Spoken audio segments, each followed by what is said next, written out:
Good day, everyone. We are no stranger to the fact that respiratory system is a part of every second in our lives. But have you ever wondered how it works? Now, allow me to enlighten you guys regarding this topic. Are organs of the respiratory system. It includes the nose, pharynx, larynx, trachea, bronchi, and their smaller branches and the lungs, which contain the alveoli or terminal air sacs. At this point, let us discuss them one by one. First, the upper respiratory tract. The nose, whether button or hooked in shape, is the only externally visible part of the respiratory system. During breathing, air enters the nose by passing through the nostrils or nares. The interior of the nose consists of nasal cavity aligned with mucosa which warms, filters, and moistens incoming air. Nasal cavity divided by a midline nasal septum and separated from the oral cavity by the palate. The olfactory receptors for the sense of smell are located in the mucosa in the slit-like superior part of the nasal cavity, just beneath the ethmoid bone. Are you curious why we might have a runny nose on a crisp, wintry day? Well, to explain that, the ciliated cells of the nasal mucosa create a gentle current that moves the sheet of contaminated mucus posteriorly toward the throat or pharynx, where it is swallowed and digested by stomach juices.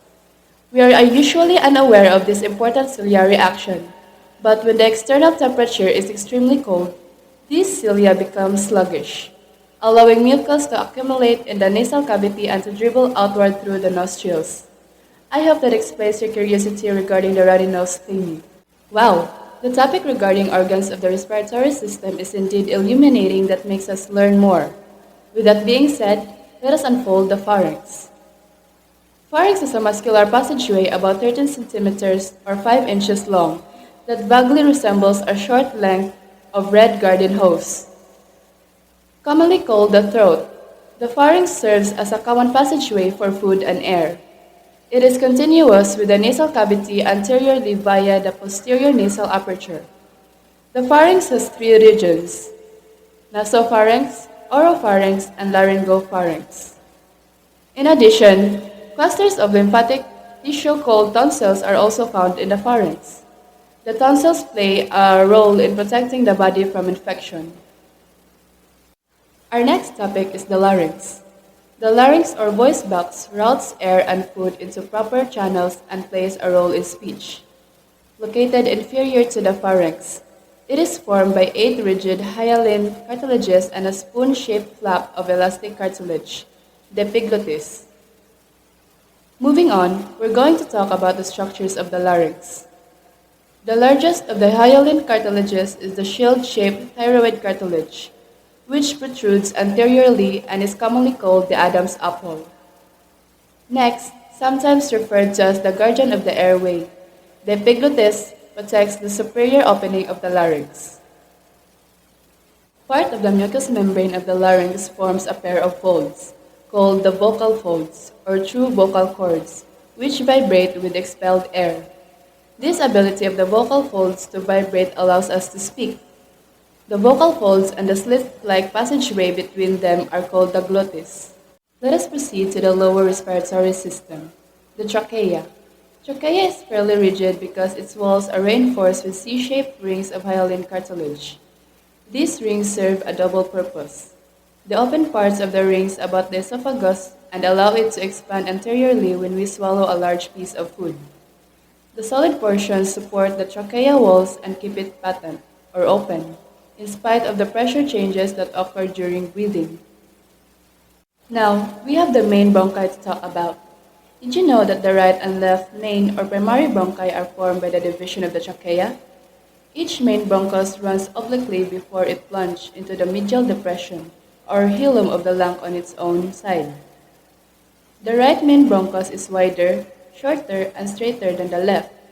Consequently, it is more common sight for an inhaled foreign object to become lodged. By the time incoming air reaches the bronchi, it is warm, cleansed of moist impurities, and humid. The smaller subdivisions of the main bronchi within the lungs are direct routes to the air sacs.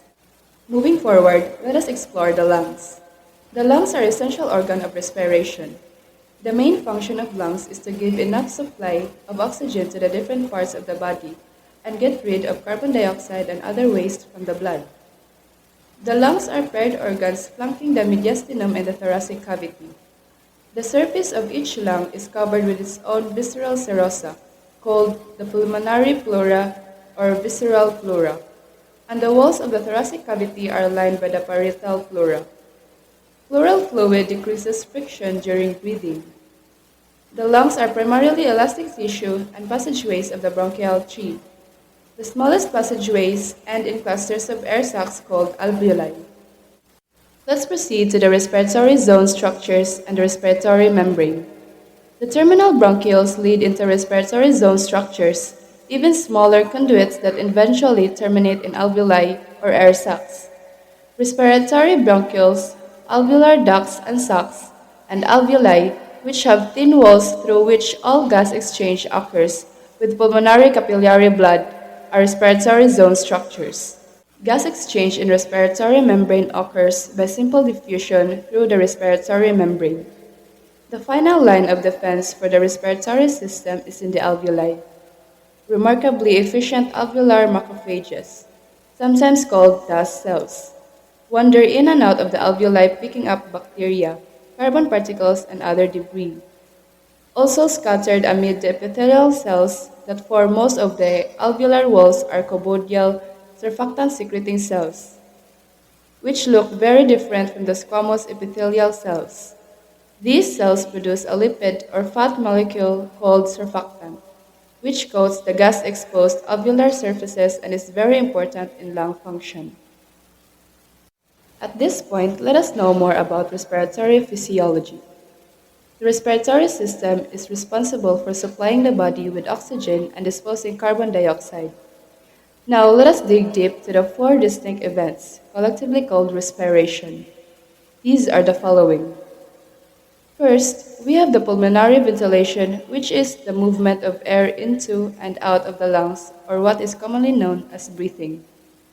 Second is the external respiration, wherein gas exchange between the pulmonary blood and alveoli must take place.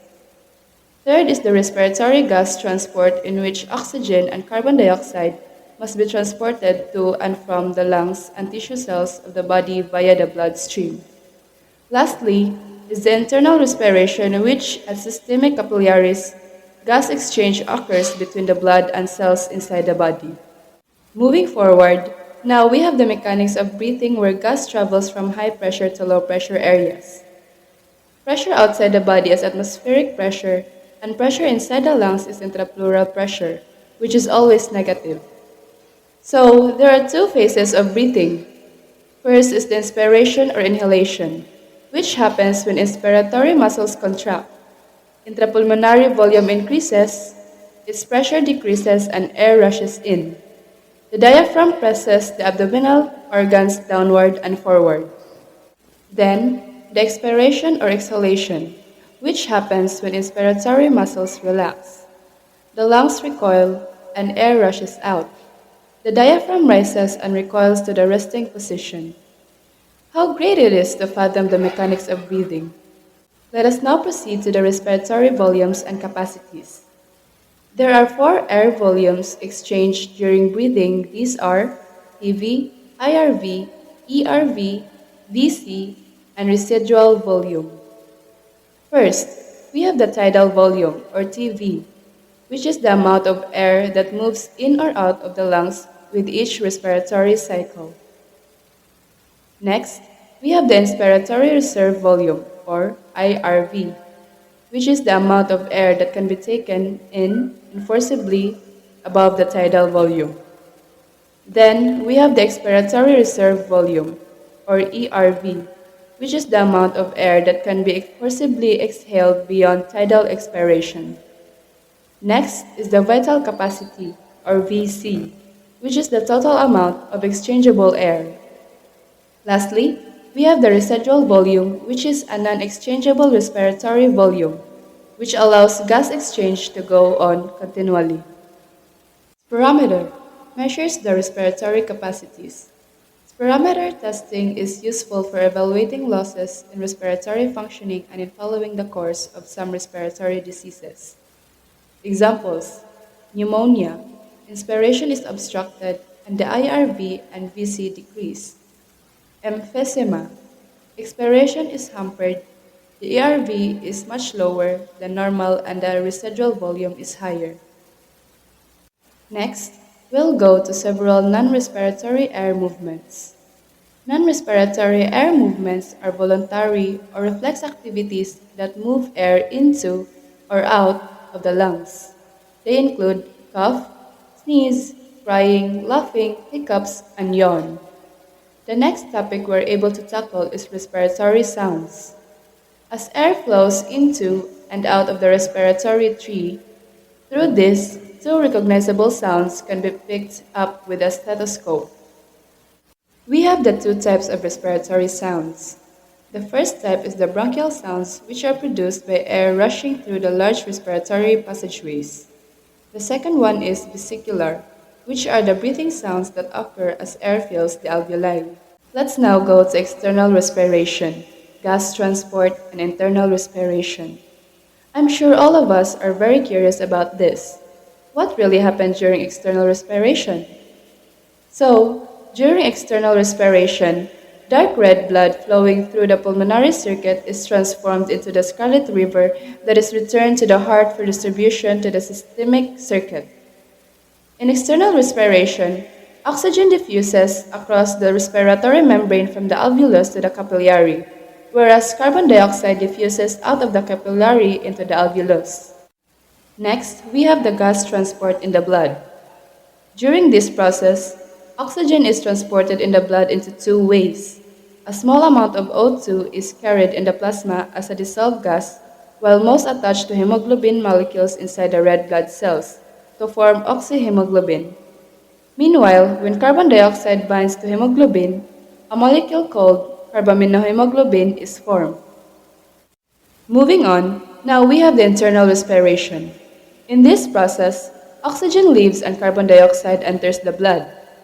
In the blood, carbon dioxide combines with water to form carbonic acid, which quickly releases bicarbonate ions. Then the bicarbonate ions diffuse out into plasma, where they are transported. At the same time, oxygen is released from hemoglobin, and the oxygen diffuses quickly out of the blood to enter the cells. As a result of these exchanges, venous blood in the systemic circulation is much poorer in oxygen and richer in carbon dioxide than blood leaving the lungs. Next, we have the control of respiration. Neural regulation or the setting of basic rhythm. So what happens is that the activity of the respiratory muscles, the diaphragm and the external intercostals is being regulated by nerve impulses transmitted from the brain by the phrenic nerves and intercostal nerves. Neural centers that control respiratory rhythm and depth are located mainly in the medulla and pons. In the picture, we can see that the medulla contains two respiratory centers.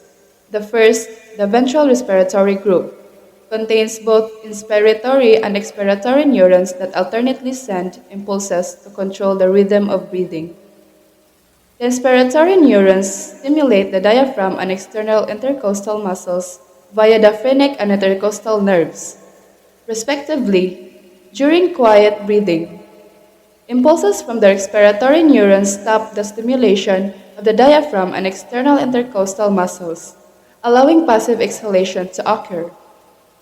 The pons respiratory centers, which also communicate with the VRG, help to smooth the transitions between inhalation and exhalation during activities such as singing, sleeping, or exercising.